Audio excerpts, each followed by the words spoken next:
here.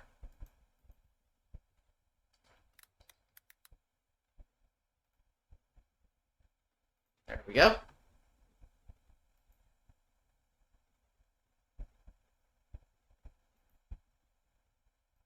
There we go. Alright. English.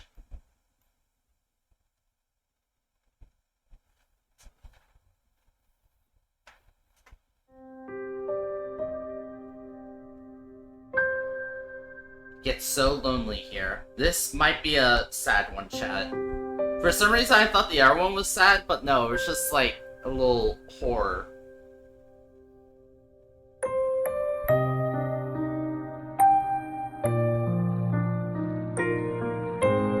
Alright, here we go. Wow. Hold up. Let's just turn that down a bit. Let's start it. Start it up. You're running through the forest. We already have an achievement. Holy shit. It is late at night and the sky is as black as pitch. There's nothing to light your way, safe from the moon's milky glow, but its rays cannot reach you, not properly. The trees which surrounded you, jolted out of the earth like eerie monuments to a foreign god, are blotting out most of the light. You cannot see where you're going. Even if you have commenced your flight at the more sensible hour, however, with the light of the sun to aid you, it would be of little use. You do not know where you are going. You have no map, no route, no plan. You are running like a frightened animal, anxious and nervy, with no destination in mind. You have no desire as you run, safe to escape. You cannot let yourself be caught. If that were to happen, you are certain that you will be ruined. You have no choice, therefore, but to keep going on and on and on, though your feet are screaming at you for mercy. You have no idea how long you've been running. Time has begun to blend together, and it has lost all meaning. Something sharp snags at the hem of your skirt, but you do not have the luxury to pause and examine what has happened. Instead, you tug. Your skirt tears, sounds split through the forest. You stumble forward with a shocked gasp. You are free, but at what cost? Your skirt has been irreparably damaged. I fucked that up, I know. I know, Chad. Might be too late to worry about such trivial matters now, though. Do not start running again, and soon she will catch you. Then your life will be over. You do not know if she is still following you, but do not want to risk looking over your shoulder. If you were to see her silhouette beneath a tree, looking at you with that sickly sweet smile, which once ensnared you, you would lose what little nerve you possess. Your legs will lock up and your blood will freeze in your veins. Then you will crumple. You will fall, but you will not hit the ground. She will be there to catch you. Did she not promise when you made that contract that you would never be alone? You would like to take back those silly wishes of yours, but it's too late for that. It is too late for a lot of things. All you can do is run. You run and run and run while icy fog swirls about your feet. It is cold enough to sap the heat from your body. You shudder from it. Feels as though you are drowning. Feels as though you are being buried alive. Your knees and your shins, meanwhile you're bleeding. You cannot endure much more of this, but if you value your own life, you must. You run, and you run, and you run, until, at long last, you reach a fork in a road. There are 3 paths which split off through the forest. Well, 4 if you count the path down which you came. You cannot escape exactly double back on yourself. You cannot exactly double back on yourself, though. Not when you have put so much effort into running forward. You can only press on. The 3 paths are signposted, which is something of a strange sight you see deep in forests.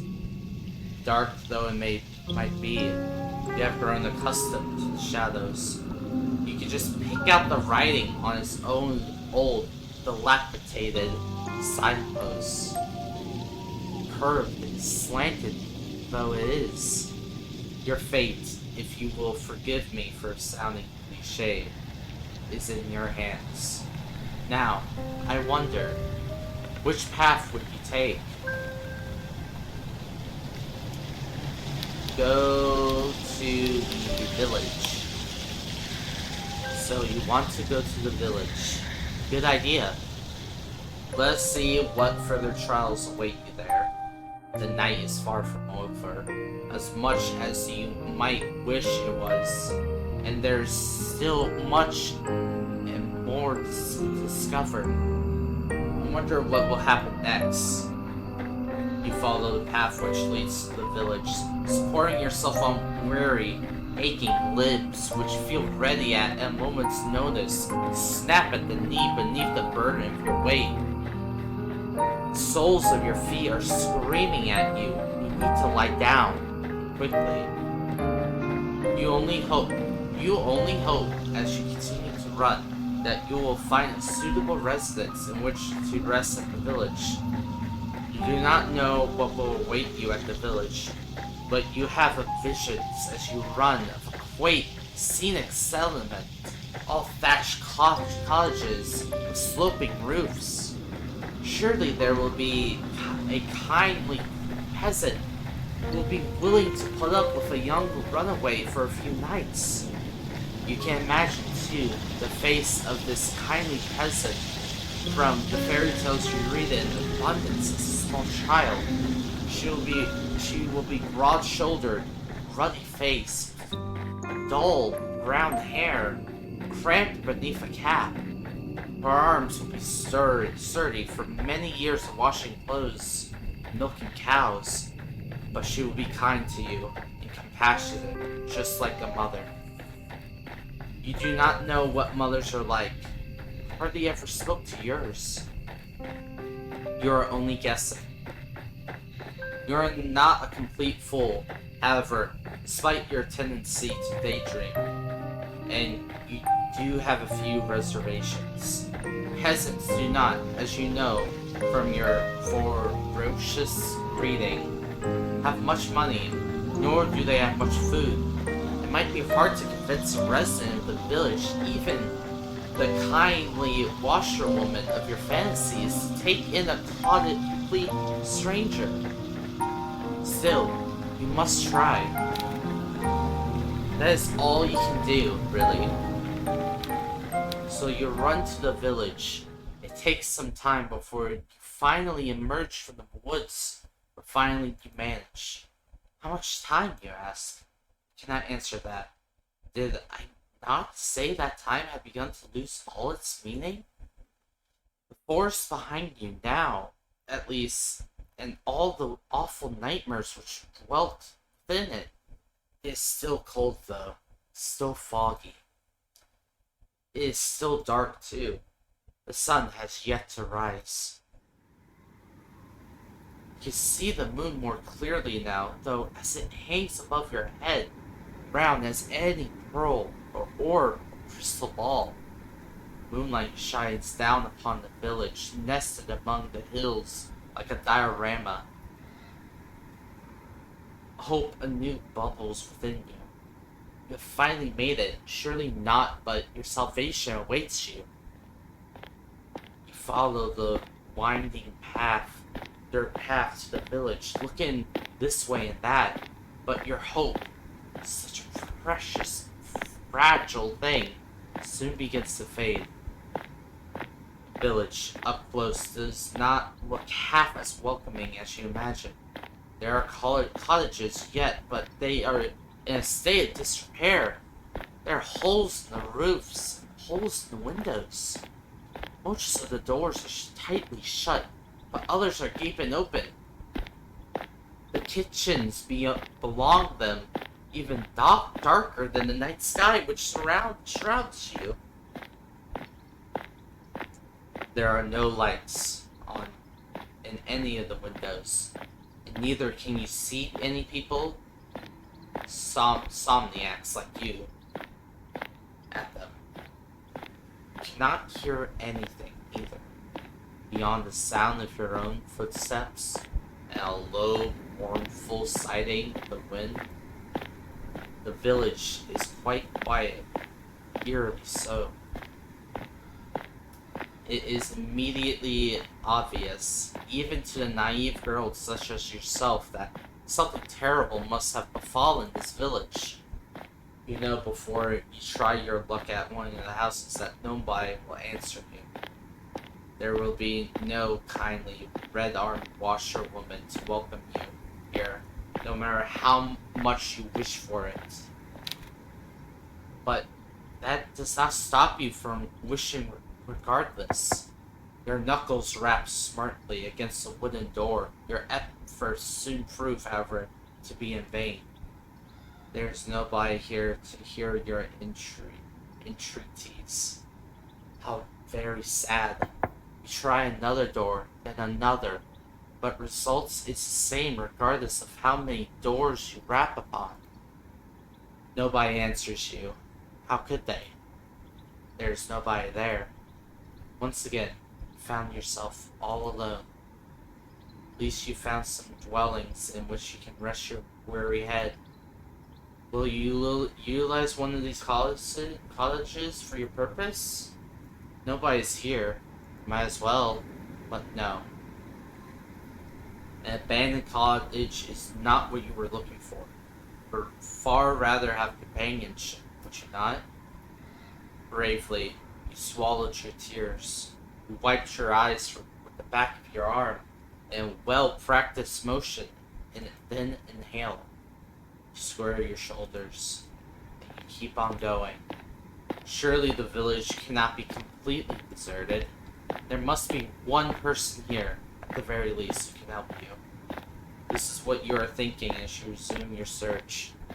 You flit from cottage to cottage, precious little to show for your determination, until you make yet another discovery.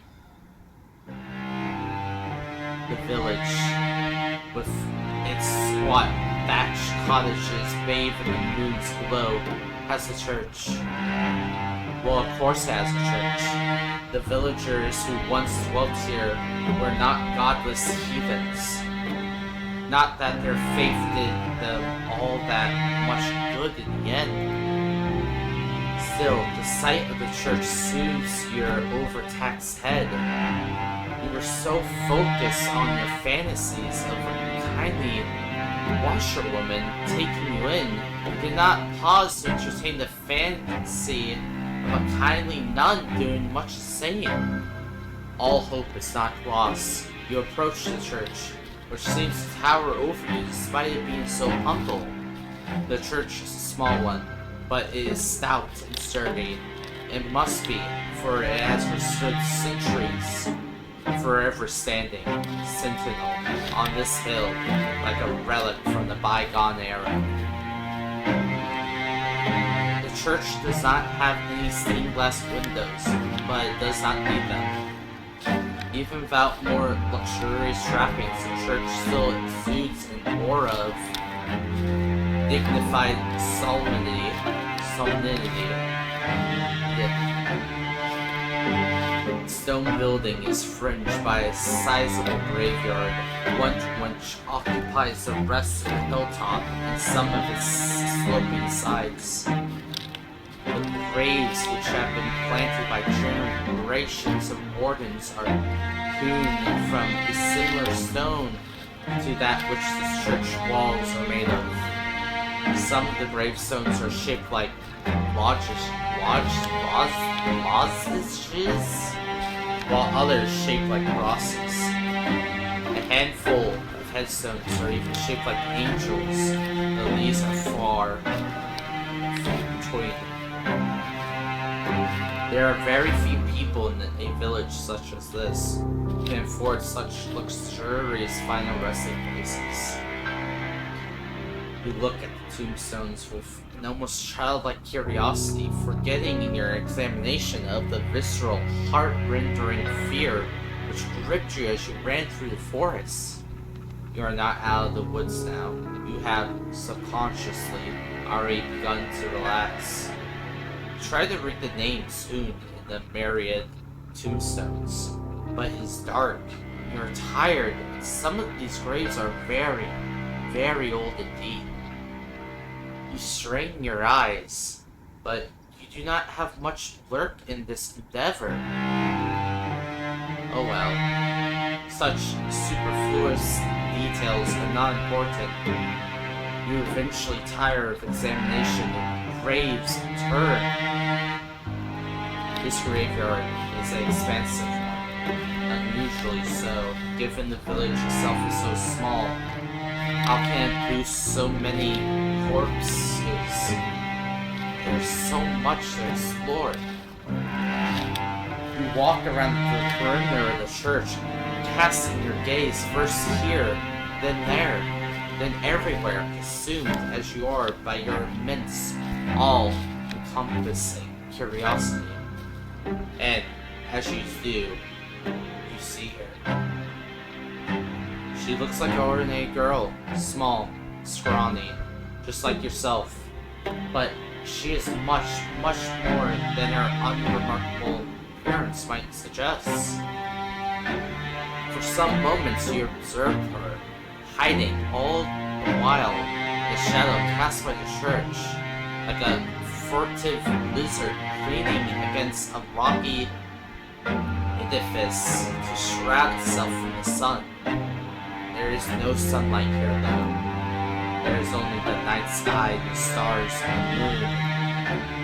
Beneath the moon's light, silverly implement, the girl is clutching shimmers.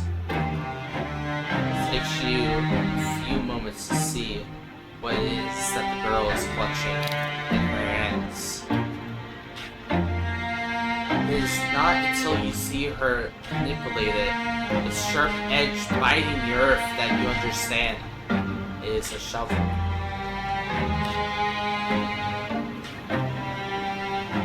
This girl is standing in an isolated corner of the churchyard late at night, and she is digging her grave.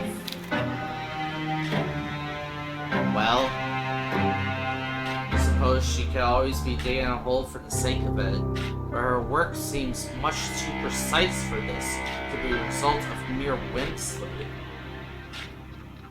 It is hard for you to see her face given the distance between the pair of you, but her posture is one that speaks of supreme concentration.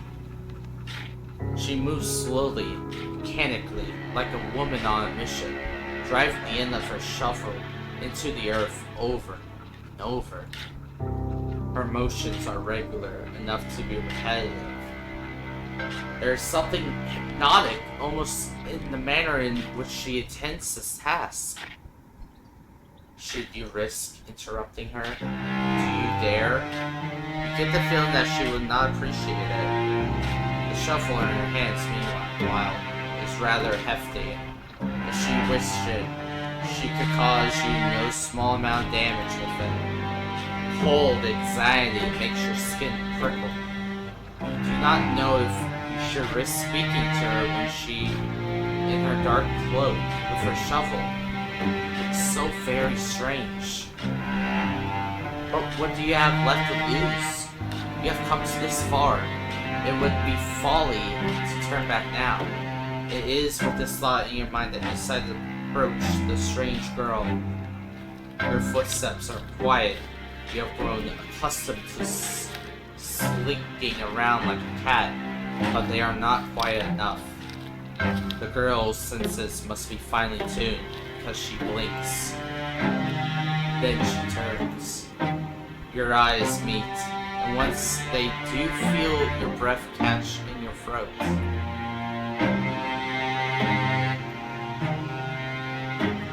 You do not have a clear view of the girl before, concealed as you were in the shadows, but now she looking at you. You can tell she is pretty. Her skin is very smooth, and her hair, though obscured by the dark hood, is very fair.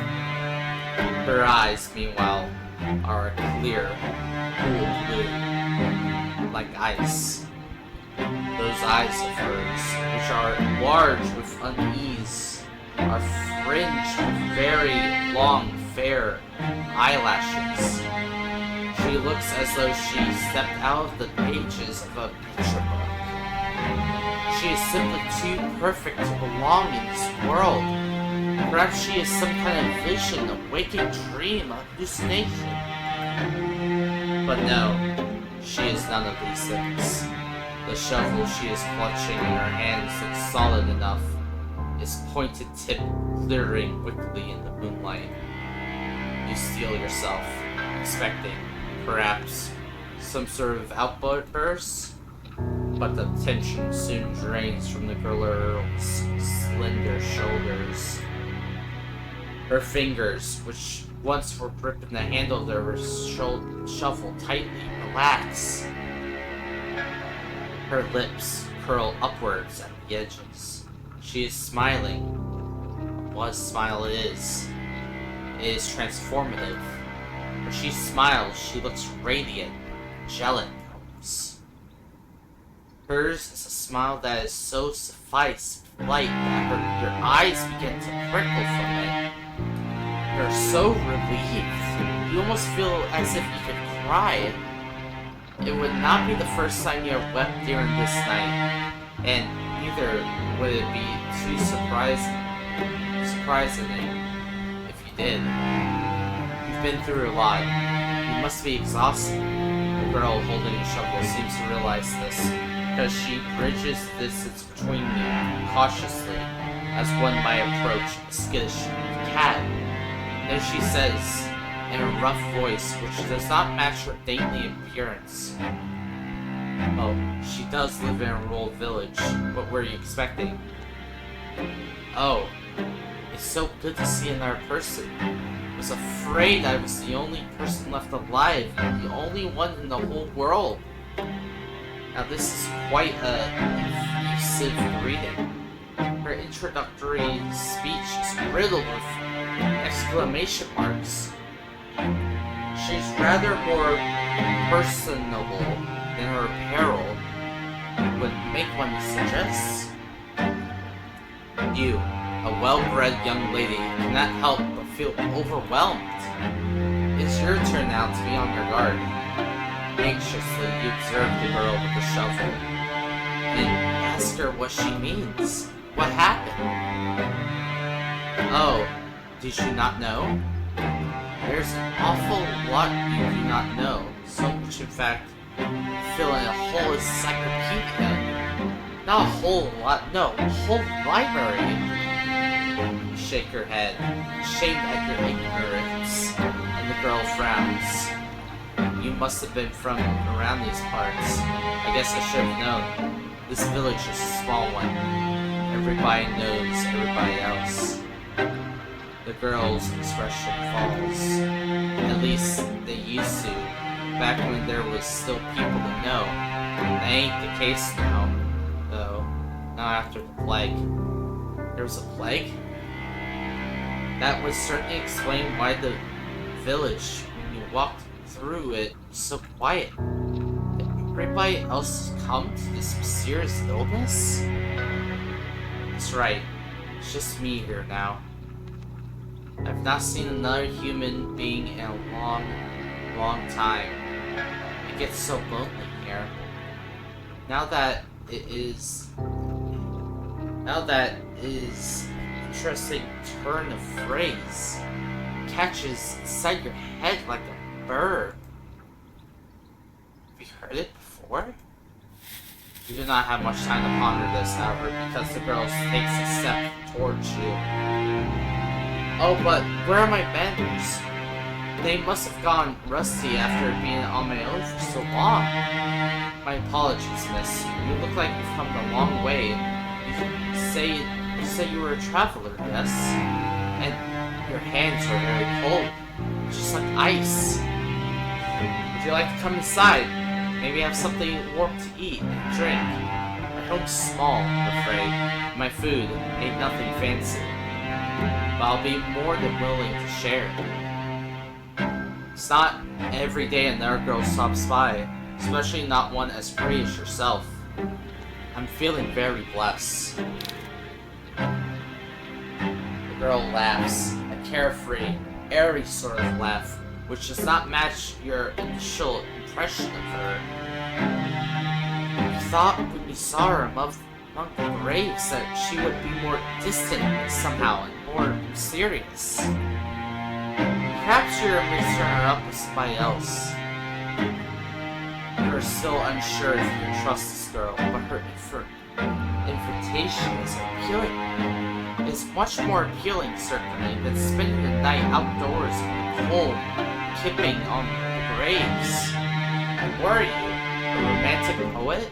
Please. You make a show of pondering the girl's invitation, at the very least. You do not want to appear too eager, but your acquaintance is, alas, an inevitability. Why would you ever refuse her? She is the first friendly face you have seen all night. Without her, you would be all alone. Your hostess leads you to a small, humble home, located but a stone's throw away from the church, built in the shadows of twisted, towering sycamore. The girl's home is in such a state, it seems a folly to even call it a home. Hovel would, to you, be a more appropriate descriptor. But when your hostess leads you inside, her eyes light as she says, "Here we are, home sweet home." You don't have the heart to tell her that you don't find her home very homey, very sweet. That would be incredibly rude. As a guest, you ought to be more appreciative. Half-heartedly, you look around your newfound surroundings. The ceiling is supported by wooden joists, and it is perilously low. Not so much that you are in danger of bumping your head, but just enough to feel claustrophobic. There is a fire in the corner, though it is not consigned to a grate. The fire instead is blazing in an open circle of logs set alight like a scene from a witch's kitchen. Above the fire hangs a silvery pot, suspended from one of the wooden eaves. Other objects of interest are hung from the eaves.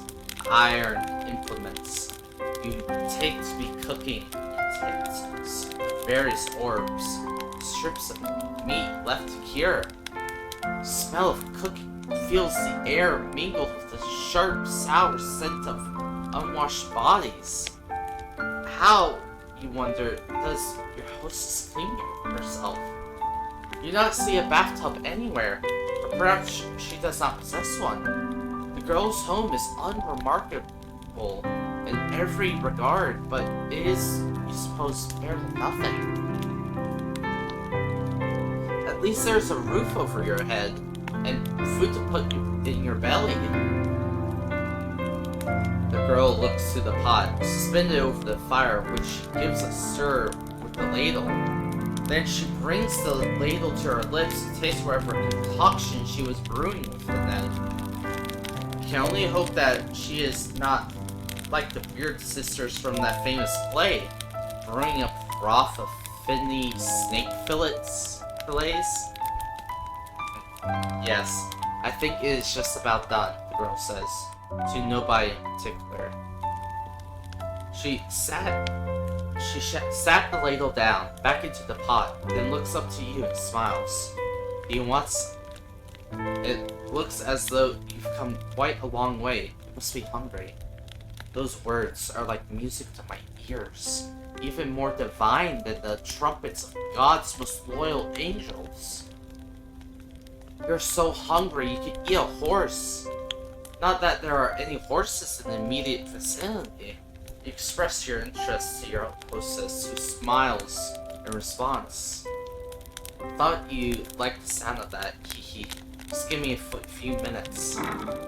Your hostess receives 2 earthenware bowls from a cupboard with rickety hinges, into which she pours 2 hefty helpings of whatever it is she is cooking.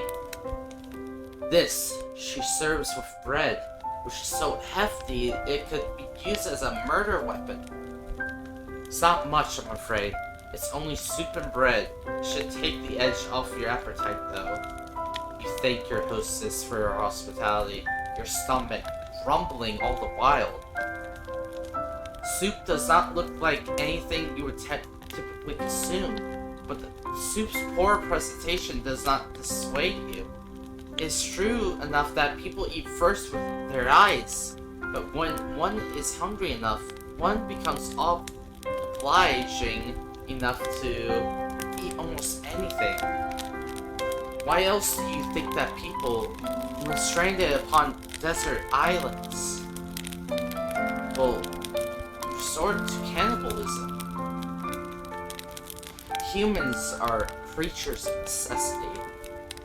You like to wrap yourself up in tensions, but in actuality, you are not much better than animals. You're so hungry, your stomach is achingly empty, that you certainly descend upon your food like an animal. Your teeth glint, your incisors gleam, and soon you have consumed all that your hostess has offered you. Your hostess watches while you eat. She giggles once you have finished. Did you enjoy that? Oh. You catch your hostess's glaze. Suddenly abashed. You were so hungry you failed to account for her judgment. Now you have some food in your belly, though. And you have been suitably warmed. Your old self-consciousness is returning. You should not make a fool out of yourself? You demur shyly, looking at your lap, fearful all the while of what your hostess might think of you. You do not want her to take against you. Fortunately for you, however, and for your fragile ego, your hostess is not a judgmental sort. She is not like the girls you grew up with. Well, glad you enjoyed it. It's nice to see my food being appreciated so heartily. I know I'm not the best, but I've been practicing for a long while. I used to cook for my father all the time, you see. This remark catches your attention. Quizzically, you look at your hostess, your abashment over your animalistic eating habits suspended. What happened to your father seems a grim thing to contemplate after having eaten, but... And your hostess mentioned something about plague? Yes, your hostess says, her voice soft. Now, it's serious. That's right. There was a plague. And what of the villagers? What of your father? They're all gone now. Gone? Yes. See, your hostess rearranges herself upon her trail, one slender leg folded over the other. Then she begins her tale in earnest. My family has a history. We lived here for centuries, by the church, so we can tend to the graveyard. Ah, so this is a abode that is centuries old then. It would certainly explain the dirt.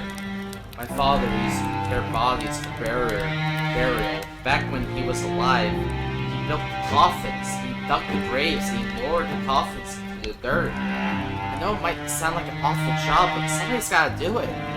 There's no sense in averting our eyes from death, not when it happens to the best of us. It's a noble profession, one that's been handed down to my family for generations. My father's father was a gravedigger, and so was my father's father's father. My father's father's father's father. Digging graves is in our blood. It's who we are. That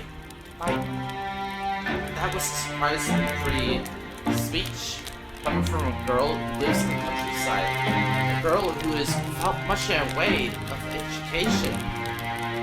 Is apparent just to listen to her, the way she slurs her syllables together, that she has never had a elocution lesson.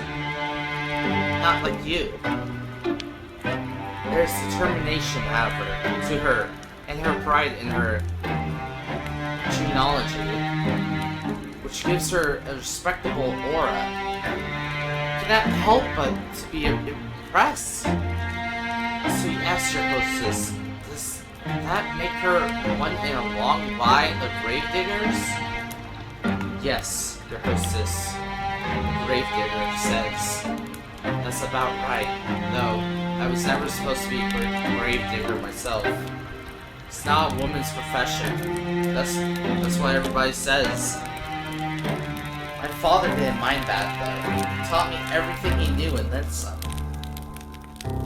I might be a woman, but plenty of upper body strength. I can dig a grave just as well as my father could without breaking a sweat. To the despair of my mother up in heaven, I'm sure. I'm sure if she was still alive, she'd rather I focus on more feminine pursuits like basket weaving or sewing or to better attract a suitor. Not that would be much good now. There's nobody around to support me, not for miles. What happened to your mother? She died when I was very young during childbirth. I was only 5 years old. Oh, well, you can relate to her, at least upon this point.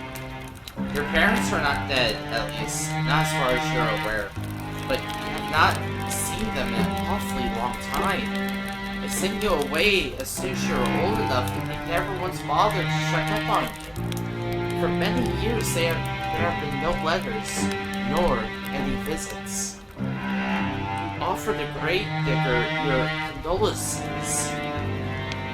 You do not know if they will help, but you feel like you cannot say nothing. That would seem heartless. The gravedigger, however, does not seem too upset by this turn of events, because she smiles, albeit somberly. It's alright.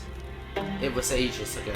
I still don't remember her too well, and I've never really had the luxury of sitting around feeling sorry for myself. I had too much work to do.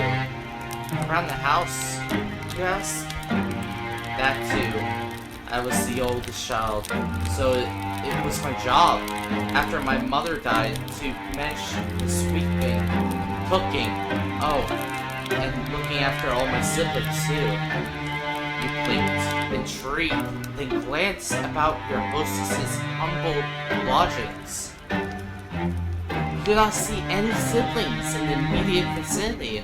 Where could they be? The gravedigger must have noticed your roving eyes. You're not being exactly simple, because she shakes her head. I had siblings. 2 younger brothers. They're both gone now. Oh. Should have known. You apologize to the gravedigger for your lack of tact, but she does not seem upset by this faux pas. Don't apologize. It's not your fault. My brothers weren't long for this world anyways. The youngest, he died when he was still a babe, and the oldest, he died before reaching double digits.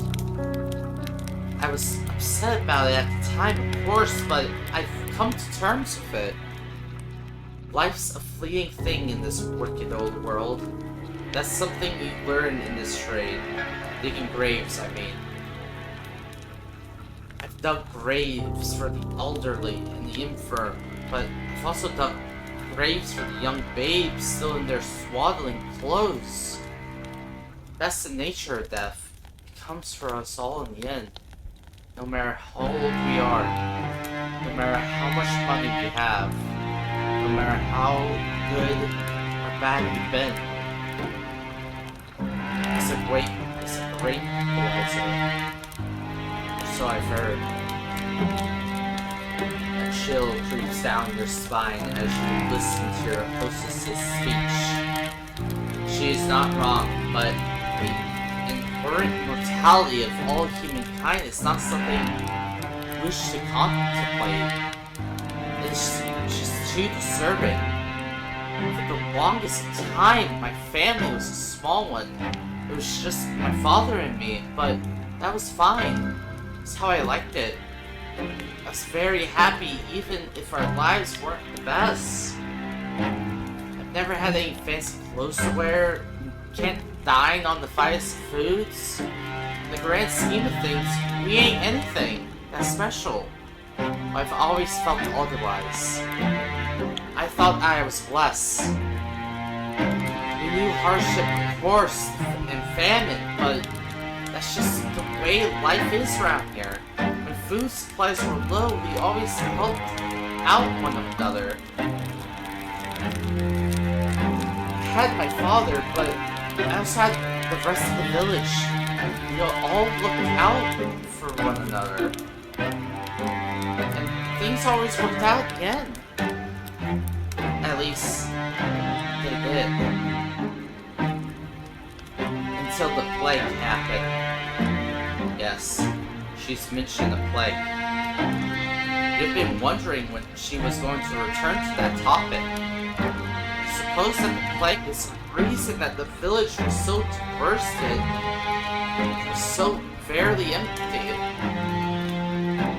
Suppose, right, the plague tore through the village. I don't remember when. It feels like it was a while ago, but maybe it wasn't that long ago.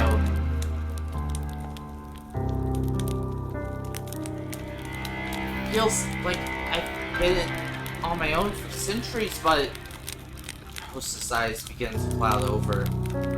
She looks as though she is entrenched within her own memories. What could she be remembering?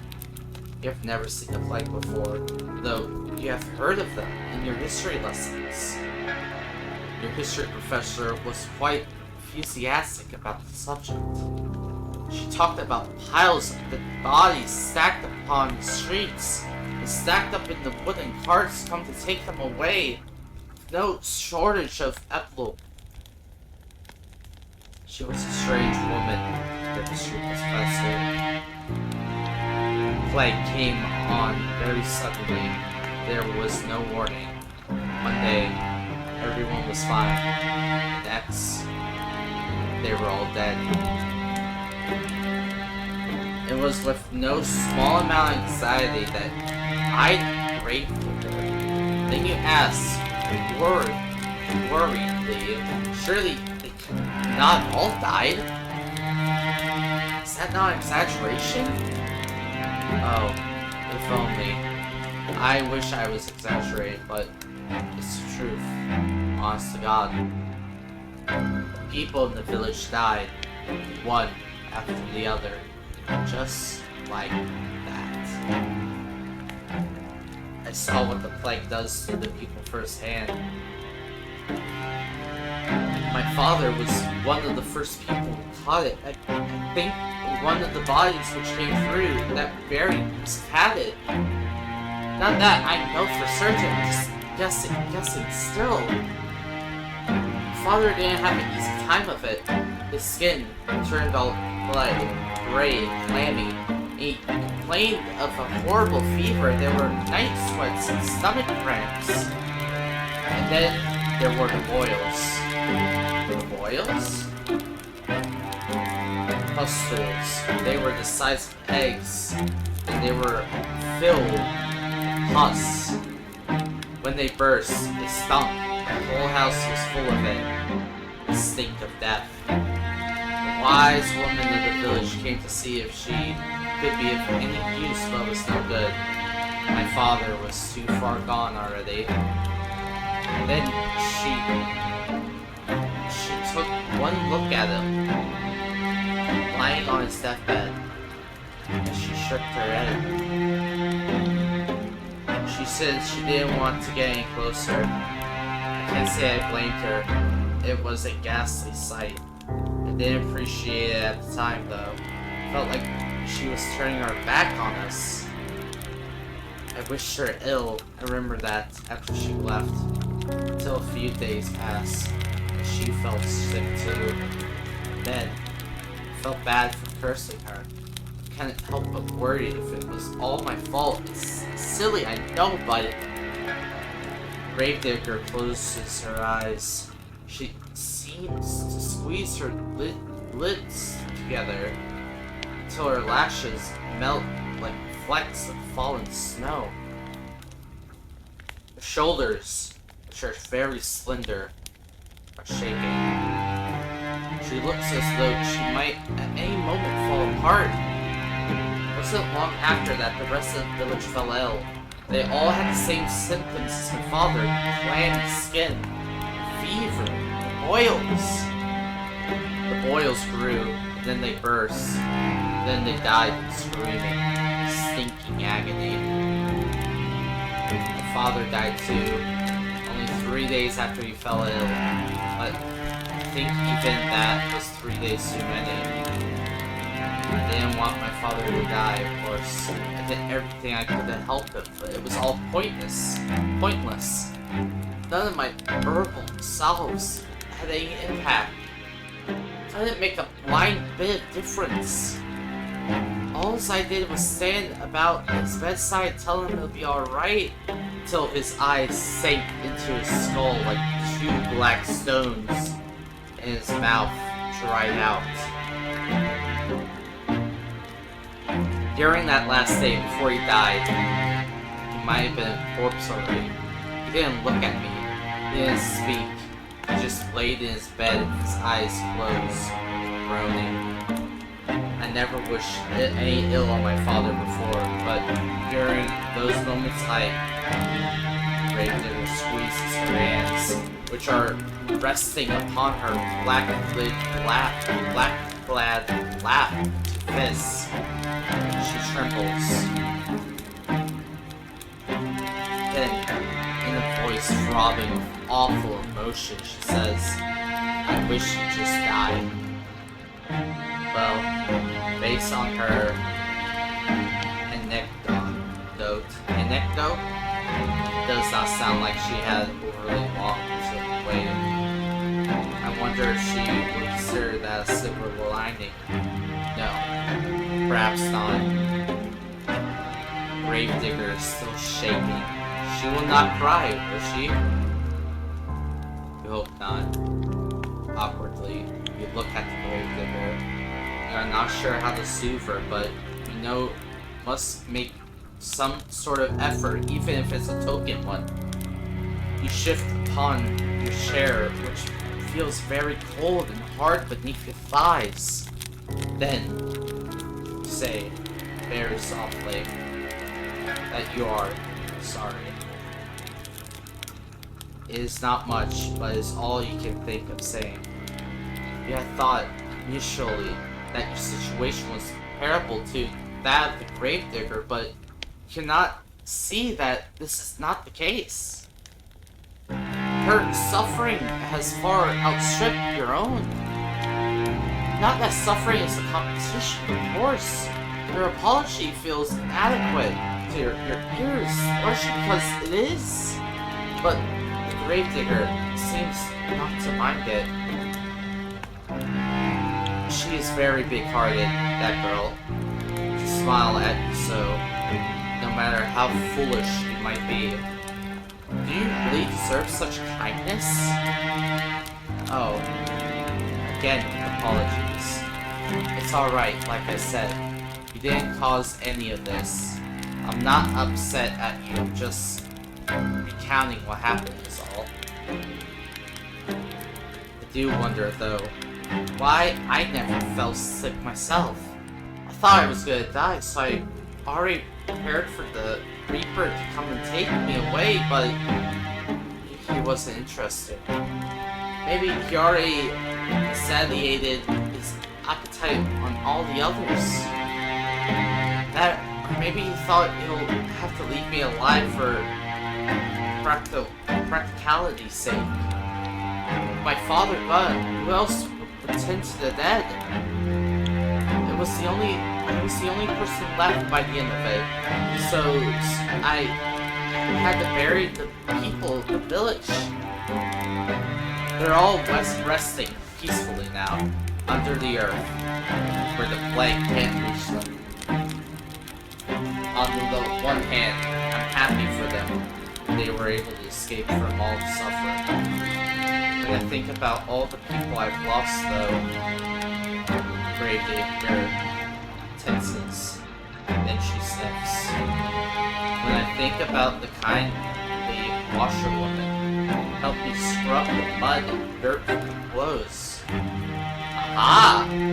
So this village did have its fair share of washerwomen. After all, it would seem your earlier insistence upon this particular point was not without merit. The handsome young farmhands who used to flirt with me, the priests who preached at the church, who told us wonderful tales of paradise, and the children who skipped stones on the lake, and played hopscotch in the streets. I can't help but feel so lonely. The Gravedigger's eyes begin to shine when she has finished her address. With tears, but she does not let them fall. She is being very brave, much more so than you are. Anxiously, extend a hand towards her, meaning to... what?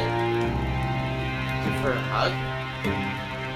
I do not know her well enough. Pat her head? That would be an infantilization. Oh my god, I butchered that so badly. Squeeze her hand? Perhaps that could misconstrue as a romantic overturn. That is the last thing you want. You endured more than your fair share of teasing over that. You sit there for a few moments, paralyzing by indecision as the Gravedigger poorly suppresses her sniffles.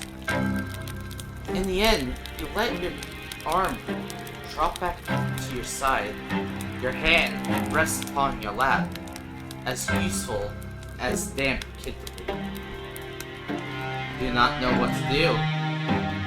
You know what you ought to say something, though. Show that you heard it polite and that you care. You do not know what this something should be, however. No words could ever console the Gravedigger. They would never be enough. It can offer some balm, however, to be bereaved, and so after a pause, just enough to be awkward, you offer your condolences. What else can you say? Oh no, the Gravedigger replies, wiping a few stray tears away with the back of her arm. It's alright.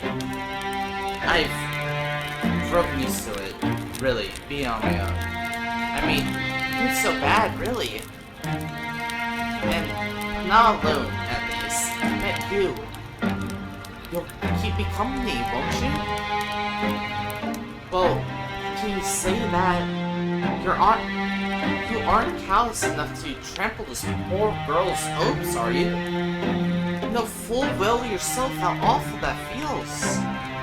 She did nothing but nod, a response which makes the girl's smile more widenedly so. That's wonderful. I know you're just a traveler just passing through, but I can offer you bread and board until you leave. I have food enough in a spare bedroom. I can make it up for you right now. You must be tired after your long journey. Just give me a moment. The gravedigger rises to her feet, and a flurry of excitement retreats. You watch as she departs, a little too eager to please and frown. The girl's home is a small, humble one, with a low ceiling and slanted walls. You cannot imagine such a small dwelling possessing a spare bedroom. The so-called spare bedroom is, in all likelihood, the room her father slept in before the plague carried her off. You do not think that you would much like to spend the night in a room of a dead man, but what choice do you have?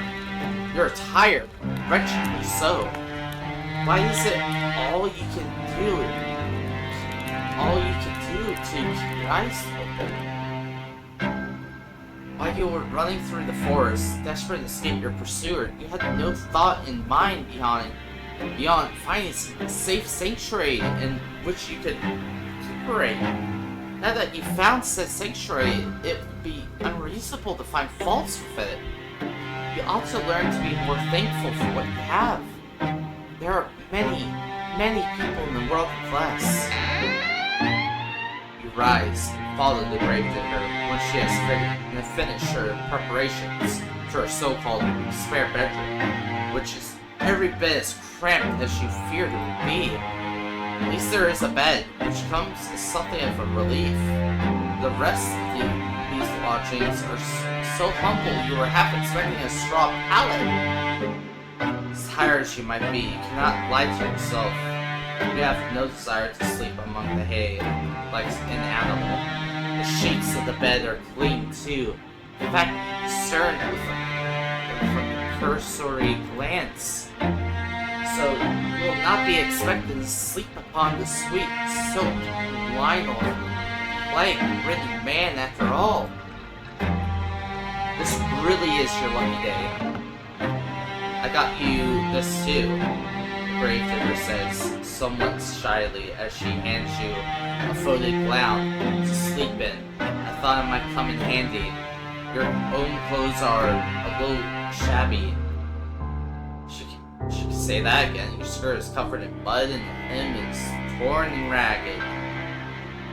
This nightgown is one of my old ones, so it suffered a bit of wear and tear, but I hope it'll fit alright. It's clean, if nothing else. You accept the nightgown from your benefactress with the words of thanks.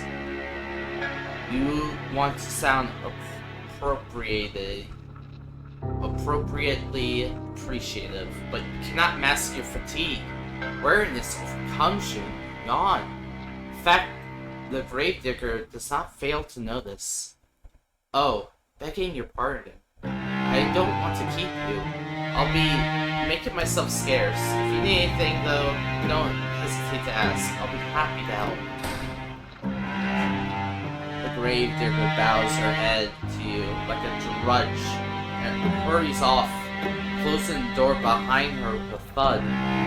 Tired though you are, you soon find that you rather miss your hostess's company. In the face of her good-natured smiles, you forget all of the hardships you have hitherto endured. In her absence, however, your lodgings feel almost unbearably cold and inhospitable. You suppress a shudder, then unclothe yourself.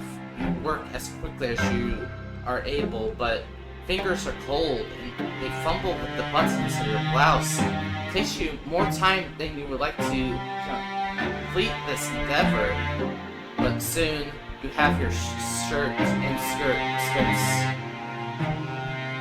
You're too tired to fold them neatly, so you do not bother to fold them at all. Instead, you cast them carelessly upon the floor, as defiant as a sulky child, then pull on your new nightgown. Your hostess's earlier warnings were apt enough. It is quite worn, but it fits well enough. It is more comfortable, at least, than your old uniform. You have endured worse. Newly dressed and ready for bed, you loosening your hair from your braids, settle down among the sheets. It is with a sigh you extinguish the weakly flickering candlelight which burns on your bedside, and with another sigh that you lay your head down upon your pillow. Though physically exhausted, you have to wonder whether you will be able to sleep at all. You can recall your previous dash through the forest in such vivid detail. Your heart is still pounding. That fear has yet to leave you. Perhaps it will never leave you. Your terror was such, it almost feels as though it has suffered itself into your bones, to your very being. But your exhaustion is greater than your worldly anxieties, and soon it claims you. Your eyelids fall shut, and your breathing inevitably begins to even out. It is not long until you are spiraling through a dark, deep abyss, lost in Morpheus's kingdom. But your sleep, despite your weary state, is not as restorative as you may have hoped. Your imagination has always been overactive. Even at the conservatory, you were frequently beset by dreams of the most vivid nature. Dreams that you have this night, lying beneath unfamiliar siege upon an unfamiliar bed, are no less intense as usual. In your dreams, you are back at the conservatory, the place where this adventure of yours began. You are wearing the crisp white blouse you once discarded in your gray, unremarkable skirt. Your hair is tied in braids, and your eyes are downturned, forever focused upon your feet. You tried not to look at your classmates, and you thought yourself fortunate if they did not look at you in return. You did not want anybody to notice you. Till that awful winter, that is, where everybody stopped paying attention to you for good. Nobody tried to trip you when you walked past them, always. Nobody, in fact, so much as glanced at you. All of a sudden, there was no malicious whispers, no wicked laughter, no pulled hair, no thrown objects. You were giddy with the belief at first of this newfound means tormenting you that your classmates have devised this little game, that of complete and utter disregard, continued on and on and on. As the days grew shorter, nights grew longer.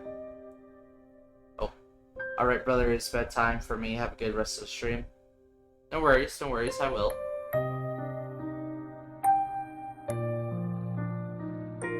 As the time passed, you began to fret as to the state of your own corporeality.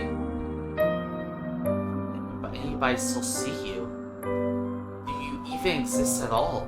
Then, at long last, you found it, quite by accident, the source of all your woes. One of the girls have erected it in the forest, through which you were sometimes bidden to jog for PE class beneath the shade cast by an old tree. It was a makeshift tombstone, a small Mercury monument made of stone, upon which one of your classmates had mooned your name. You knew at once as you stood there, standing beneath the shade of that ancient tree, that this was the reason behind your classmates' silence. This is why they had, for many months, been ignoring you so assiduously. They have buried you. In their hearts, you have already died.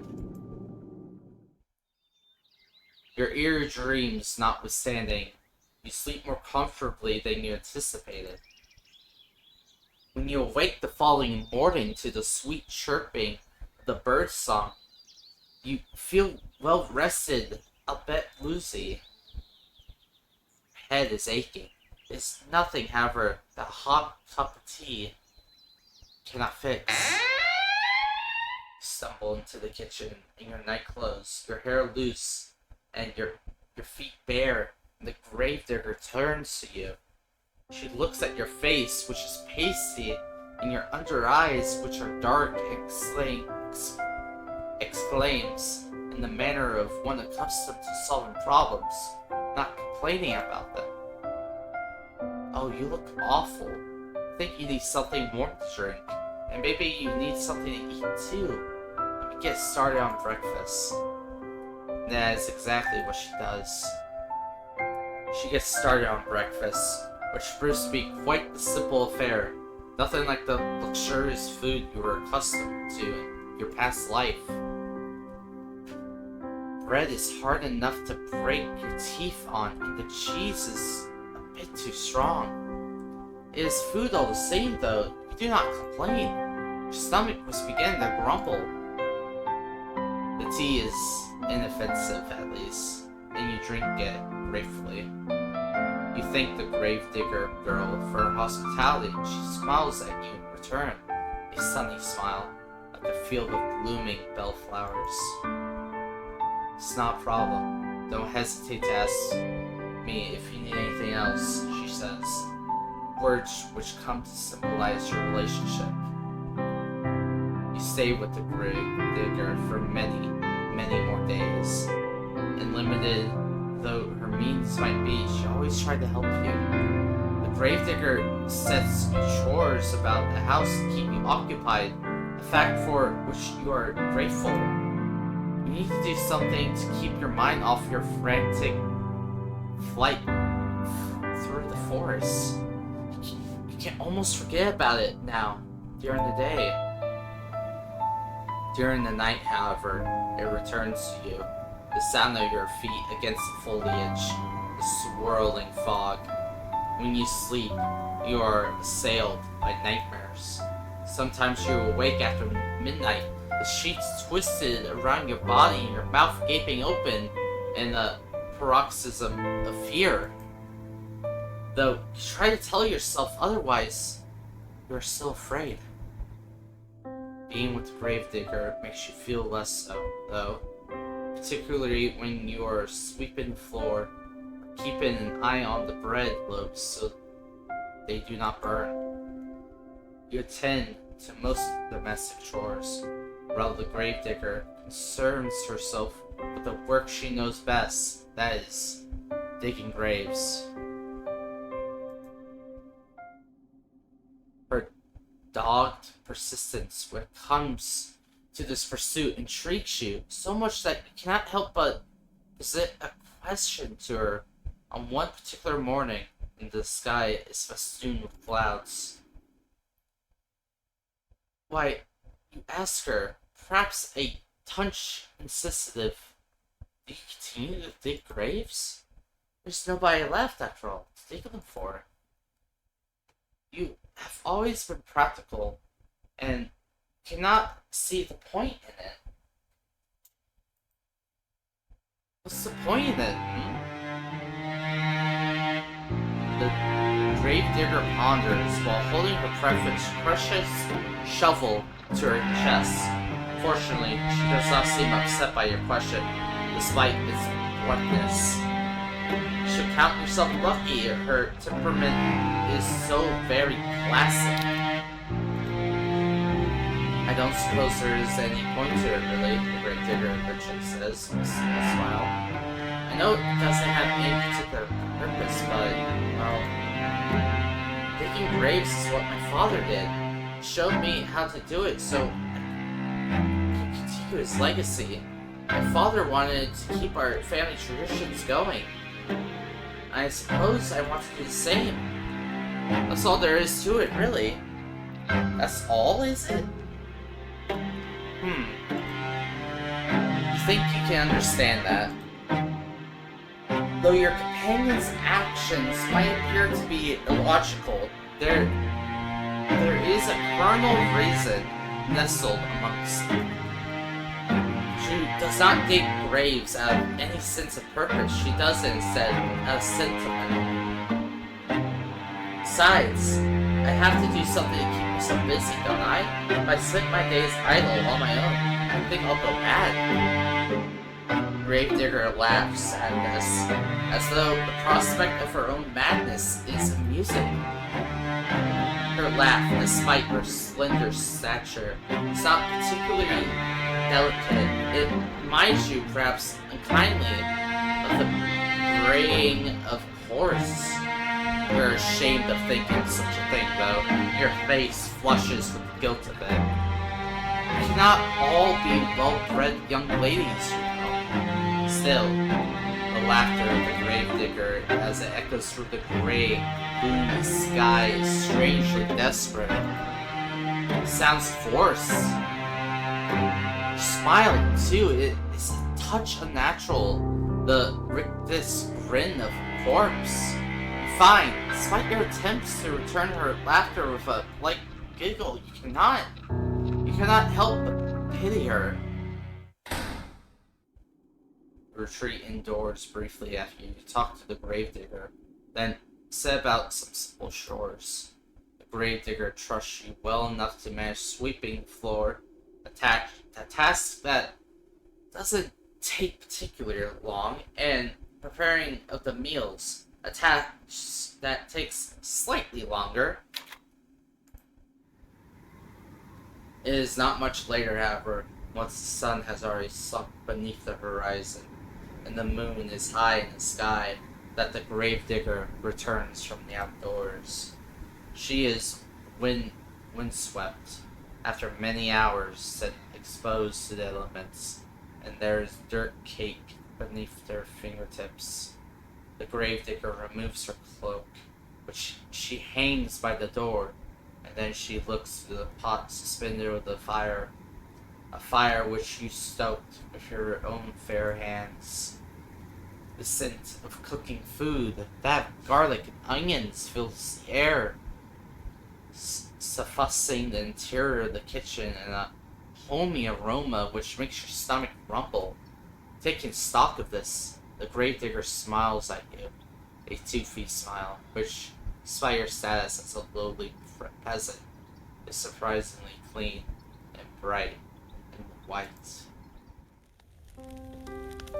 Thank you so much, dear one. There's nothing like returning home after a hard day's work to find dinner already prepared. And let me give it a taste. The gravedigger dips a spoon into the soup, then brings it to her lips. She blows upon it. Then she places the spoon to her mouth, the wooden utensil clinking against her teeth. You observe this with a touch of anxiety. She liked the food which you have prepared for her? You have cooked for her before in the past, and she was always very complimentary of your efforts. Cooking is not your forte, however. You never had concerned yourself with it, really. Grown up in relative comfort as you did. Think you that you would enjoy this rural, rusted mode of existence more than you did any of the privileges of your past life. At least now, with the gravedigger, you had a steadfast friend, a staunch ally. When you are with her, you are not alone, and that is worth its weight in gold. Gravedigger exclaimed. After drawing the spoon from her lip, her smile is bright, guileless one. It's delicious. Your face flushes at this compliment. You are unaccustomed to receiving one, and it makes you feel good. Shyly, you ask the gravedigger if she truly means that. Her curry, which makes the gravedigger smile. Of course I mean it. You've become quite good at cooking, really. That is a relief. You were not very good at all of this cooking malarkey in the beginning. Whoa, dude, we're fucking throwing out the fucking M slur? Holy shit. Yo, what the fuck? You did not know how to handle a knife, nor how to peel a vegetable. You cut yourself more than once. You bleed into the soup on several occasions, but never once did you throw the sully soup out. The gravedigger lives a humble existence, and she cannot afford to waste her precious ingredients. Your soups during your stay have all been seasoned with the slightest hint of iron. Today's soup, however, is a marked step above the rest. You did not cut yourself with a knife, even once. Maybe your companion's compliments are not empty fluff. Maybe you really are improving. This soup should be ready to serve. I have some bread too, that we can eat it with, but oh, I should brew some tea too. Let me... Ah yes, tea. You knew you were forgetting something. You were so focused on the soup, it must have slipped your mind. Your face flushes again, yet again. As this oversight and shyly you offer to correct it, Gravedigger, however, waves your request aside. No, it's alright. You made dinner, so I'll brew the tea. It's only fair, and it won't take all that long. Would you mind serving up the soup while I'm busy? Of course you would not mind. You do enjoy making yourself useful. For a lady, you're awfully domesticated. Or domestic. Not domesticated, fuck! You work alongside the gravedigger to finish your nightly meal, and together you serve it, soup and bread, alongside 2 cups of piping hot tea, prepared by your hostess's own 2 hands. You sit together at the table, then partake in this simple fare. After saying grace, the soup really is quite good, despite it being made from only the most commonplace of ingredients. There's a big kick to it, and it warms you from the inside out. The tea, meanwhile, is very soothing. So much so it makes you feel rather sleepy. You would like to sit with the gravedigger for a little while longer and tell stories, and you have sometimes in the past or play cards. Nights are long. There's no better way to pass them than spending time with her. Games of old maid, alas, will have to wait. You are too tired for it. You do not know what has happened, but after consuming your victuals, you feel utterly fatigued. You explain your predicament to the gravedigger, between your yawns, and she nods in response. That's alright. You don't need to stay up with me.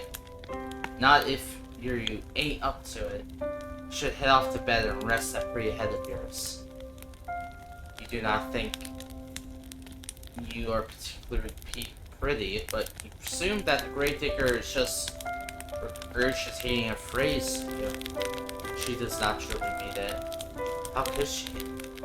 She's far prettier than you are. You thank the gravedigger for her understanding, then you rise from the table. You retreat to the spare bedroom on trembling legs, then change out of your clothes. You have only just slid into the nightgown when you hear a rapping of knuckles upon your door, light and obtrusive. The rapping could, of course, belong to but one person. It is the gravedigger, come to check up on you. I'm sorry, the gravedigger says, her voice soft. But you rushed to your room so soon after eating, I can't help to worry about you. Would you mind if I take a look at you? I just want to see if you're alright. The gravedigger is trying to keep her voice steady, but you can hear it's wavering regardless. She really does sound concerned, so much so she could very well be on the brink of tears. You do not want her to cry for you. You would feel horribly guilty if you upset her, even inadvertently, given all that she has done for you. You bid the great gravedigger entry into your room, therefore, without further delay, an invitation she hastens to take. The door swings in inwards with a creak, and there your hostess stands. She's still attired in black, her clothes in stark contrast to your pure white, well, off-white nightgown. The gravedigger looks at you, seated in the bed, with your hair freed from your usual braids, and exhales. Is that relief, you wonder, playing about her face? Why? What was she expecting to see exactly before entering your bedchamber? Thank you for letting me in, the gravedigger says, toying with her fingers. How do you feel? Not too terrible, you reassure her. There are no particular problems with your health. Just feel tired. You sure you're not sick? Your face does look a bit pale. That would be nothing out of the norm. You are always pale. True. Now, is there anything I can do for you? Would you like something warm to drink? Or maybe a hot brick to place in your bed? It should keep you warm. You appreciate your hostess's thoughtfulness, but you reassure her that this won't be necessary. You will be fine. I hope so. I thought about my father too before the gravedigger begins, but her voice trails off. She does not finish that thought. She does not need to. No.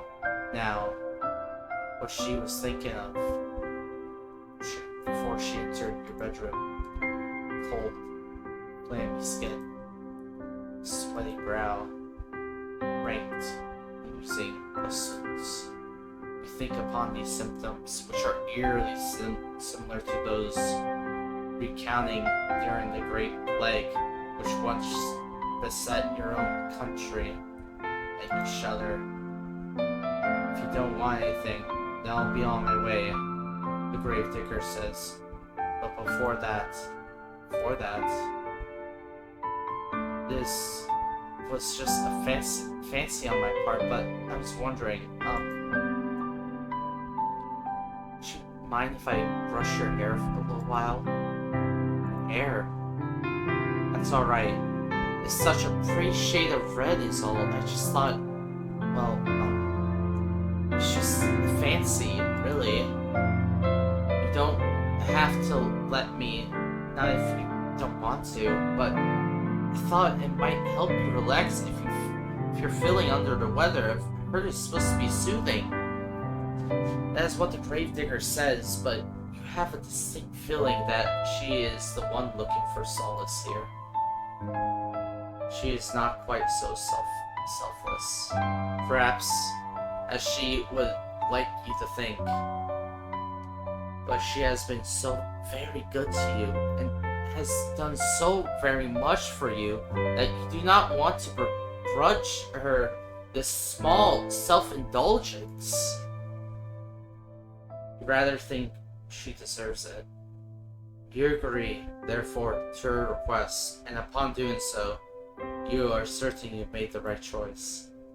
Your hostess's face lights up immediately, in a manner which makes you blush. Oh, thank you. It'll be my honor. Now let me fetch my brush. Oh my god. Like stuttering. The gravedigger retreats from your room in a hurry, but returns soon afterward, holding in her right hand the promised brush. This artifact acquired, the gravedigger then settles herself upon your bed by your side. She looks at your hair for a few moments, her expression pensive. Then, she announces that she will begin. The gravedigger leans in the wooden frame of the bed creaks under her weight, a creak which mends with the sighing of the breeze outdoors. You can feel the bristles of the brush running through your hair. It is soothing enough, so much so it makes you shiver. The sensation is a pleasant one, somewhat nostalgic. Did your mother do this for you? When you were a little girl? She did. It must have been when you were a very little girl. You have not seen your mother in quite some time, not after you enrolled at the conservator.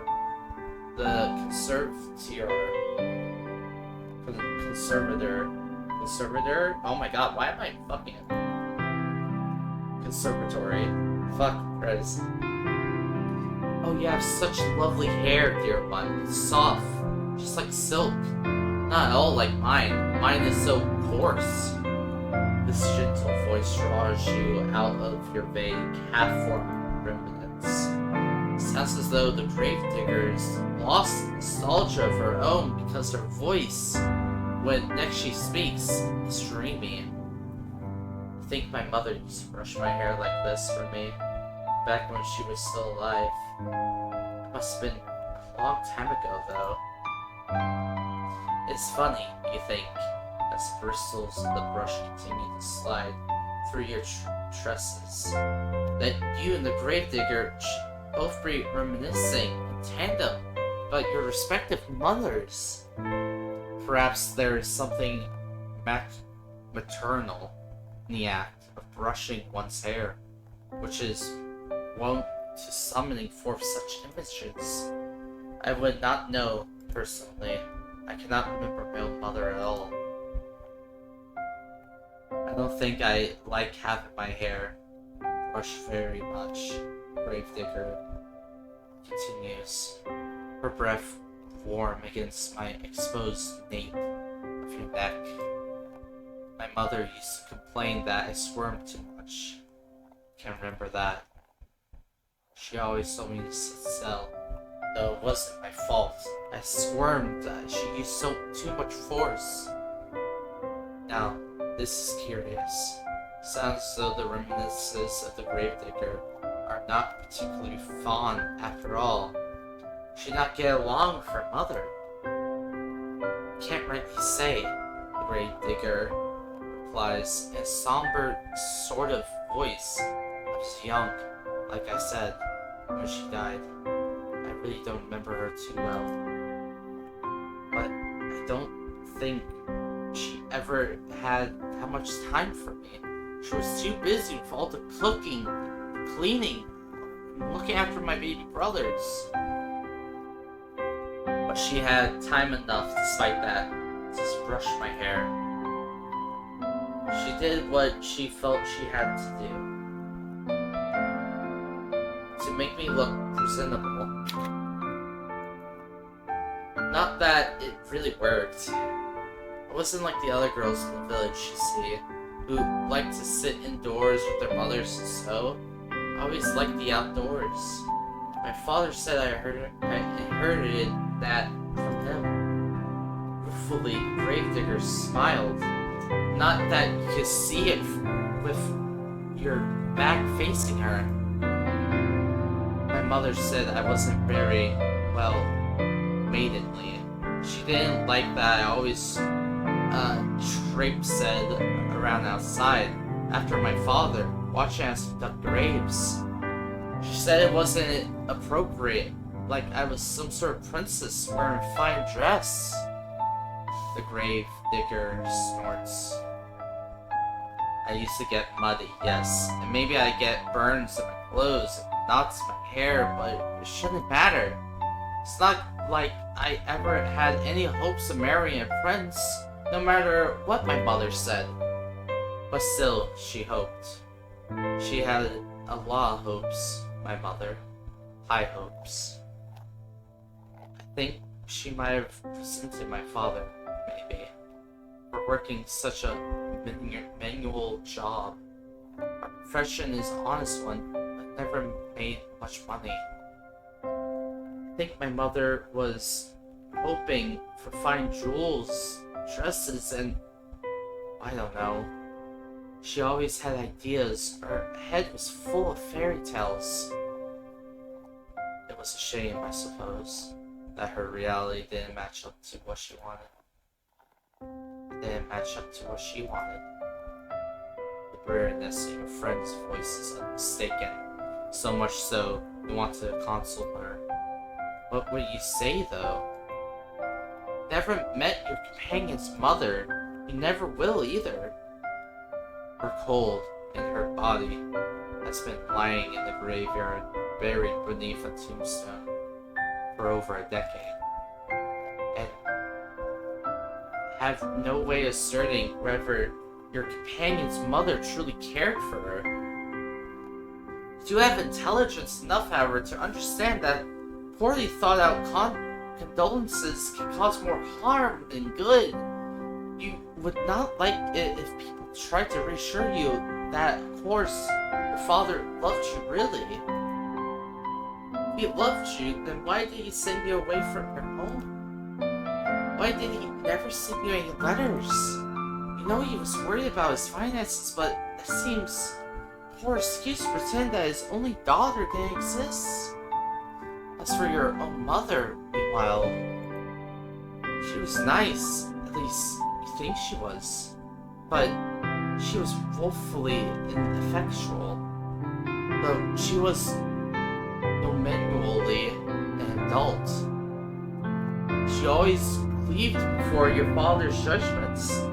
You think that she was afraid of him. You do not tell the gravedigger, therefore, that her mother loved her, that she must have done, else she would not have given birth to her.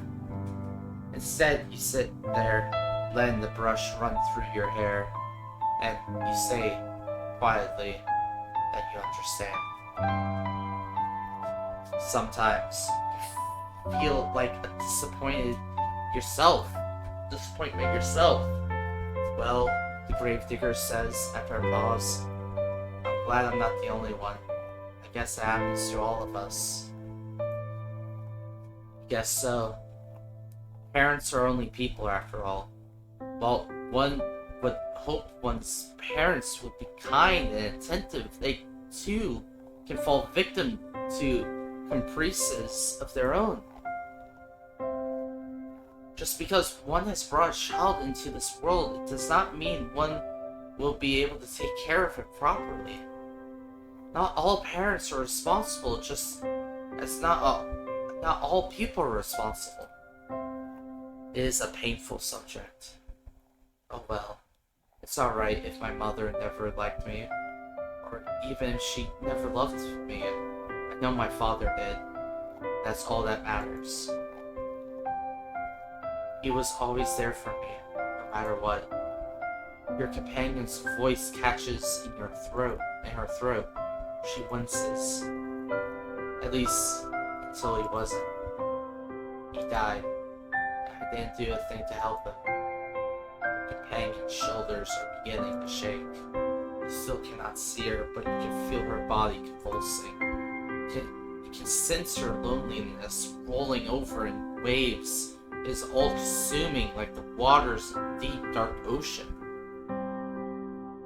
Grief anew pierces your heart, not on your behalf, but for the sake of your benefactress. She does not deserve to suffer so much. This, you have no qualms with telling her. You turn to face her and pluck the brush, which has been hovering in the air from her fingers. Oh my god, I can't fucking speak. I actually clicked the wrong fucking button. Then you let her know that her father's death was not her fault. What could she have done? She could have not cured his illness. I know, but I can't help but think, what if I keep racking my head over and over trying to come up with something?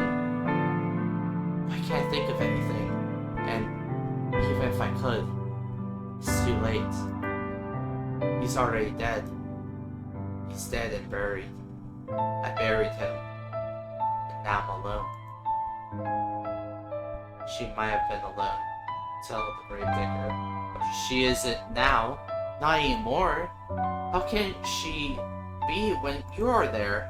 I know that, I know, I'm grateful, but I don't know if I deserve it. Why would she not deserve your company? You do not understand. Because I couldn't do nothing for nobody. My father always looked for me when I was a little girl, but he needed me the most. I failed him. I failed everyone. All the villagers, all my friends, died. What would I do if the same thing happened to you? I don't think I could bear it. I don't want you getting sick too, not when I care about you so much. I thought I got used to being on my own, but now that you're here, it makes me worry all over again. I've been worrying so much I can't sleep from it. I'm scared. Your companion's voice catches in her throat. Then she collapses in on herself. She leans forward, her arms wound about her middle, as if to steady herself as she cries. She cries, she cries, she cries. For a few moments, you look at the gravedigger, unsure of what to do. Her pale face, streaked with silvery tears, seemed to flicker in the candlelight.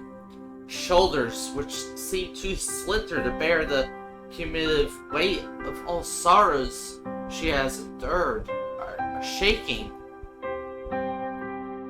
Your fatigue continues to cling you, as insistent as the fog which rolls amongst the tombstones in the graveyard at night. You are not so very tired, however. You cannot offer your hostess some comfort. You do not know what you can say to console her. You feel too wary to think about pretty sophisms. But there is something you can think of.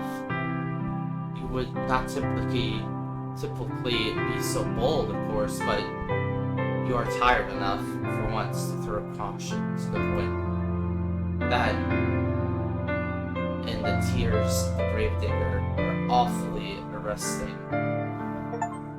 You open your arms, and before the gravedigger can pass comment, you pull her to your chest. Oh! A soft exclamation escapes the lips of the gravedigger, quietly, then the sound of wintry snow as it brushes the ground. Then there's nothing. The gravedigger is stiffing her arms for a few moments, like corpses she and her father used to steal away inside their wooden coffins. She is all wide eyes and awkward, pointed elbows, tears still coursing down her pale cheeks. You worry briefly as you hold her that you have perhaps made a mistake. Were your attempts at consoling her too clumsy? You would not know. You have never been in a situation like this before. You have never consoled any friends before because you have never had friends console. It's not so. It is not so now, however. You are as far away from your old life as it is possible to be, and the gravedigger does not curse you for your impudence. Neither does she try to squirm away from you. Instead, she sits there, still as a statue, cradled in her arms. Oh, I'm very, very sorry to show you something so embarrassing. It's just, I get so lonely sometimes. Till at long last, with a breathy sob, she lets the full weight of her body fall against you. You run your hands against your sobbing companion's shoulder blades and her back and gently soothe her. You can tell that she does not need to apologize. There's no shame in crying. You hug her for many, many minutes while she sobs against your chest, wetting the front of your nightgown. No further words pass between you that night, but they do not need to. Words are irrelevant in a moment as tender as this, shared between two souls that have come to understand one another through mutual loneliness. You slide beneath the sheets. You still feel exhausted, and the gravedigger joins you without asking your permission. It would be unnecessary piece of politeness, really, given your acceptance is all but assured. You have already accepted the gravedigger, after all, every single inch of her. You have accepted her hospitality. You have accepted her food. Now, you're accepting her company.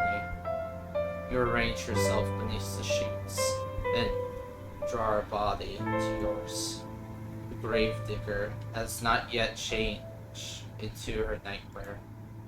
Her clothes will be horribly rumpled when she awakes come the following morning, her head resting against your chest. But tomorrow has ceased to matter. It no longer exists. There is no concept of time between the two of you, no thought of the day which will dawn once this night inevitably ends. Instead, there is only the warmth shared between you and the wetness on the cheeks of the gravedigger. There is a sound, regular now, less intense than before, of your companion's muted, muffled sobs. There is this gentle, tender moment snatched in the midst of a deep, dark night which can never be replaced. Your eyelids feel heavy, as though weighted down with stones. They droop inexorably downwards, pulling you, like a drowning maiden, into the dark, impenetrably abyss of slumber. You yawn, and you fall asleep, closed up beside the gravedigger like two cats in a basket. You sleep, and you sleep, and you sleep, more deeply than you have ever allowed yourself in quite some time. But when you awake, you find that you are no longer in the bed upon which you slept in, shrouded by sheets. The gravedigger, too, is nowhere to be seen. Instead, you are quite alone, lying by yourself in the dark. You blink, but your surroundings do not become any clearer. Is it the middle of the night? Perhaps you were roused from your slumber by the desire to relieve yourself, or else to shake your thirst. Your sleep has been awfully disordered as of late. The smallest noises have been enough to disturb you. It does not sound quite right, though. You slept well, of that you're certain. Your body feels invigorated, as though it has slumbered for hours. How many hours? You do not know. You do not know how. You don't know how much of anything. You can feel a strange pinching sensation around your chest, however, and around your arms. It would appear as though somebody, but who else could it have been, save the gravedigger, changed your attire while you were sleeping? That is a startling thought, but the darkness which attunes you is even more so. The darkness which surrounds you is unsettling, complete. It is so thick you cannot penetrate it. Your newfound woes do not stop, however, as at this deep, unnatural darkness is cold too. You are lying upon something hard, some sort of stone slab. What's going on? You reach out, but your movements are too timid. There's something heavy lying on top of you. something that is limiting your movements. You were anxious before upon waking, but this discovery, you feel downright grieved. Sharp prong of panic pierces you, but you try to suppress it. Hysterics will get you nowhere. In most cases, they only tend to make bad situations even worse. You ought to know that already. You swallow your mountain dread as best as you can, though it is coming on thick and fast. Try to squirm. You move your arms outwards, but they do not get very far. There's a wall above you, and walls on either side of you. The walls which do not bulge no matter how hard you push. Not, I must add, that you can push particularly hard. Your anxious state notwithstanding. You have never had much in the way of upper body strength, nor lower body strength. You do not have much in the way of strength at all. You feel quite helpless as you lie there, out of breath from your McCree exertions, unsure of what to do. You can hardly see a foot in front of your face. You do not know where you are, nor why. But terrible premonition is beginning to bear upon you. One which initially you tried to discard. You did not want to accept it as a possibility, but where else could you put the truth lie? You are lying in a box, hemmed in by walls, which only offer a scant few inches for you to stretch any direction. Where else could you be but a coffin? The moment you allowed yourself to ponder this awful reality is the moment you hear it, the irregular sound of drumming. It is as though somebody, though they must be a very large somebody, is tapping their fingertips upon the lid of the coffin. That, or it is raining. It is not the fingers of the giantess, though, which is disturbing you, nor is the falling rain. It is dirt. The sound continues on and on as though it is drilling its way inside your skull. It is relentless. It is merciless. Like the ticking of a great celestial clock. It cannot be stopped. Your time is almost running out. But you knew that already, didn't you? When you were running through the forest. You ought to know, silly thing, that you could not outpace your destiny forever. Sooner or later, it would catch up to you. You're stubborn, though, and you do not want to accept this. Not content to simply lie there, you cry out. You cry, not for your parents, whom you hardly knew, nor for your school friends, for you never had any. Instead, you cry out for your new companion, the girl with whom you have been living, and with whom you shared one precious, cherished moment. You cried out for the gravedigger. Surely this is some manner of mistake. Once she realizes that you are in fact entombed in one of the coffins she is currently filling, for who else would be moving the dirt above you, she will cease her operations at once. She will pull you out of your darkness, back into the world of the living, and then she will hold you close. She will embrace you. She cannot mean to cause you any harm. Not when she was so close to you, so kind. Why would she bury you? You cried to her so loud that you feared your vocal cords might tear. All while banging against the roof of your compact prison. You cried desperately, helplessly. And to the relief, your cries do not fall upon deaf ears. The sound of the falling soil stops, I bet briefly. Then you hear a voice. The voice is very faint, given its being filtered through the coffin's sturdy lid, but you recognize it. Sir, you're awake then, are you, dear one? The gravedigger says.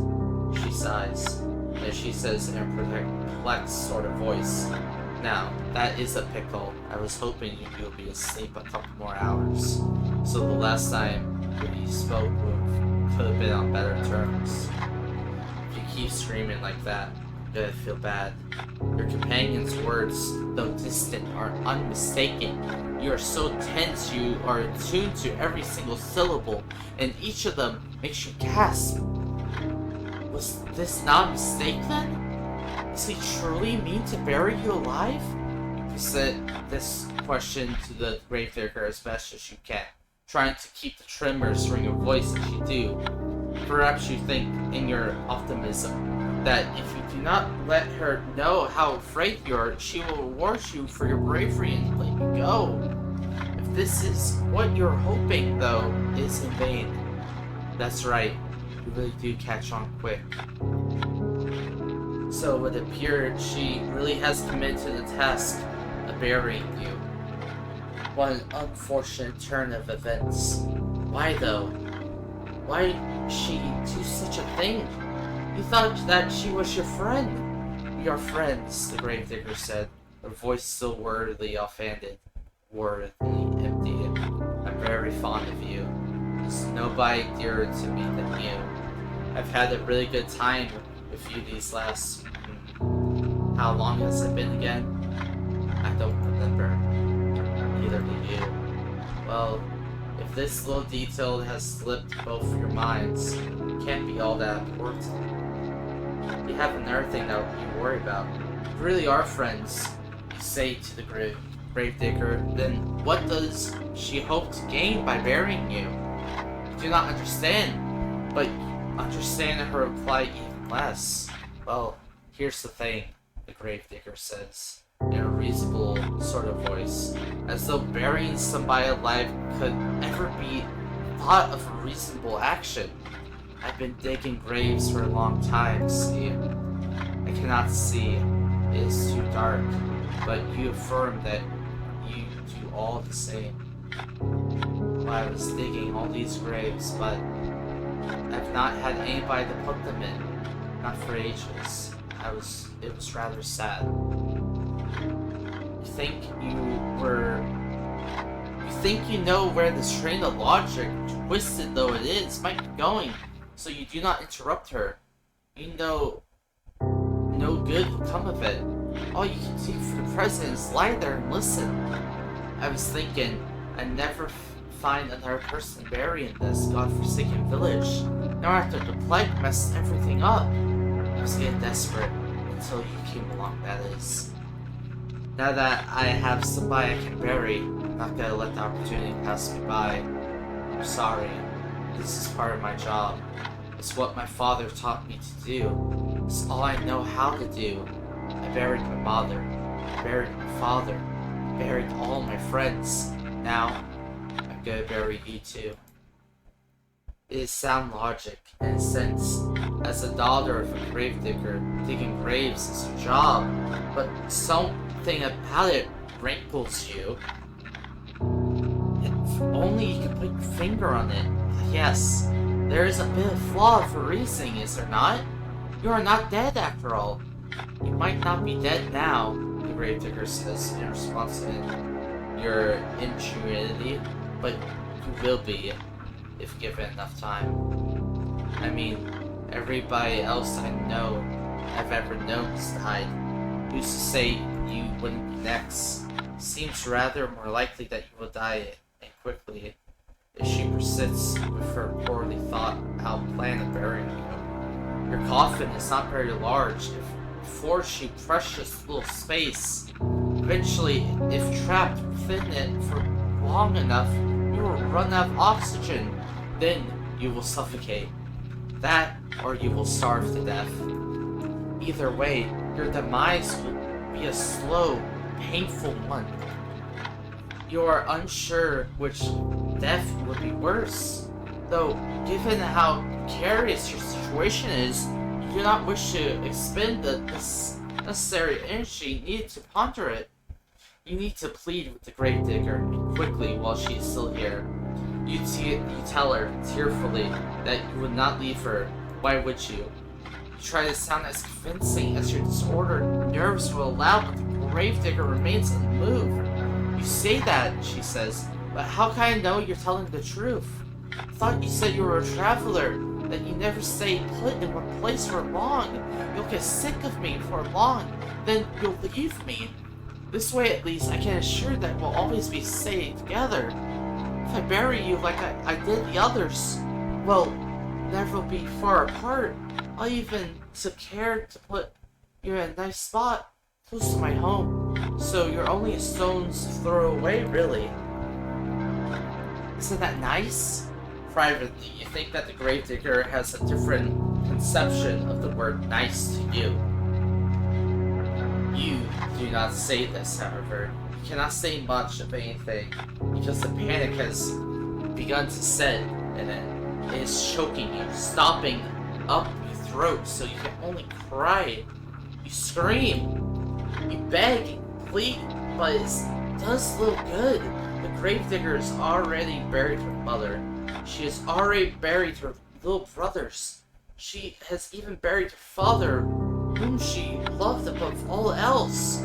She thinks by burying you, she is doing unto you an act of great kindness. You think that she's gonna kill you, and since you are both right, your opinions are so diametrically opposed on this matter, however, that you will never be able to find any common ground. You might as well save your screaming. She will not listen to you. She is beyond listening. Shush, shush, dear one, says the gravedigger very gently, just as gently as she spoke last night when she confided in you all of her fears. It won't be bad, really. Nothing be able to hurt you down there. It'll be just like going to sleep for a very, very long time. You can rest, and while you rest, I'll tend to you. I'll plant flowers on your grave. You'll like that, wouldn't you? This way we can always be together, and I'll never be lonely again. While the gravedigger speaks, she begins to pile even more soil onto the roof of the coffin. Sound of dirt on top of you, on your arms, your legs, and your head, conceals your companion's final words. You cannot hear her. You cannot hear anything behind the sound of dirt, the scraping of the shovel, and your own desperate, frantic screams. You scream, and you scream, and you scream without cease until your throat feels hoarse, but your efforts are in vain. You hammered on the lid of the coffin with such strength as you can muster, but the lid of the coffin is nailed shut. You are in no position to remove it. All you can do is lie there, screaming, crying, and banging your fists on the roof of the coffin over and over. As more dirt and debris falls on top of you, eventually enough dirt falls on you to stifle your screams for good. The gravedigger can no longer hear you, as you can no longer hear her. You are all alone, trapped in a narrow wooden box, which, regardless of what you want, is now your new home. You can smell the soil in the backs of your nostrils when you inhale. It is so potent that you can taste it on your tongue. You can taste the eventual inevitable decay of your body.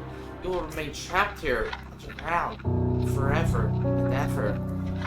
Or, to use less melodramatic terms, until the last of your energy escapes you, you succumb to your own slow suffocation. It isn't a very pleasant way to go, but you'll forgive me if my sympathy is limited. You did bring this upon yourself, you know. You reap what you sow, and in your case, you made a series of bad decisions which led to your ultimate demise. Now, what do you want to do?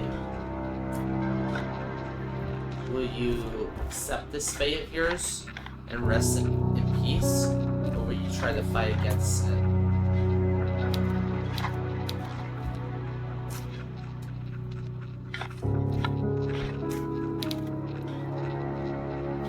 I'll accept my fate. Very well then. Enjoy your eternal slumber. I suppose this is good night for now, but it's not goodbye. You cannot escape from me, even if you're buried deep beneath the earth. Where there is a will, there is a way. And even if the whole world has forsaken you, I never will. I will never leave you. I will never be lonely again.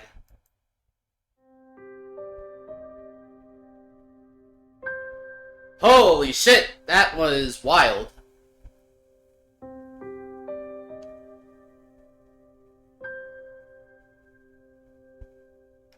Alright. Well, chat, I think we're gonna end it there. We got through 4 games today, which is wild.